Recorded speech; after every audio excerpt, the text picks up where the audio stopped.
Hivi hapa vyakula ambavyo hutakiwi kutumia kabisa ikiwa unanyonyesha. Kwanza kabisa hautakiwi kutumia vinywaji vyenye caffeine, kwa mfano chai ambayo ina caffeine sana, lakini pia vinywaji kama soda zenye caffeine hutakiwi kutumia kabisa, maana vinaweza vikaathiri usingizi wa mtoto.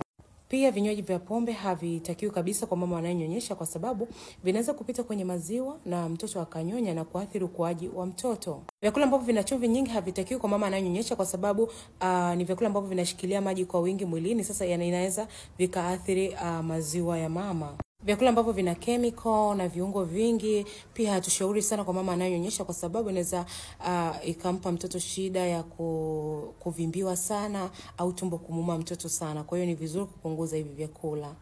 Samaki wenye zebaki nyingi husababisha matatizo ya neva kwa mtoto, kwa hiyo kwa mama sio vizuri kutumia hawa samaki. Unapoenda kununua samaki waulize, je, wana zebaki nyingi? Vyakula ambavyo vinasababisha gesi nyingi sana sio vizuri. Kwa mfano kuna cabbage, kuna pilipili, vitunguu, hasa vitunguu saumu vibichi, na vyenyewe sio vizuri sana kwa mama ambaye ananyonyesha.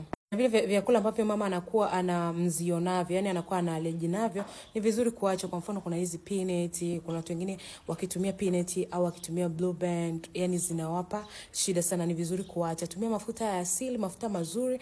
Tafuta mafuta mazuri, unaweza kwenda kwenye maduka ya mafuta ya chakula, tafuta mafuta mazuri ambayo ukipikia chakula hayaleti shida yote kwa mtoto. Na ni vizuri kuandaa ratiba yako ya kula pale ambapo umejifungua ile miezi mitatu ya kwanza.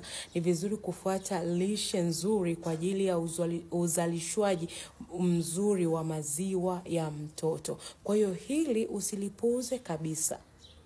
Na kama utataka kuandikiwa au kutengenezewa ratiba nzuri ya chakula, iwe umejifungua kwa operation au umejifungua kawaida, basi wasiliana na sisi, tutakutengenezea ratiba nzuri sana. Asante kwa kunisikiliza. Until next time, bye bye.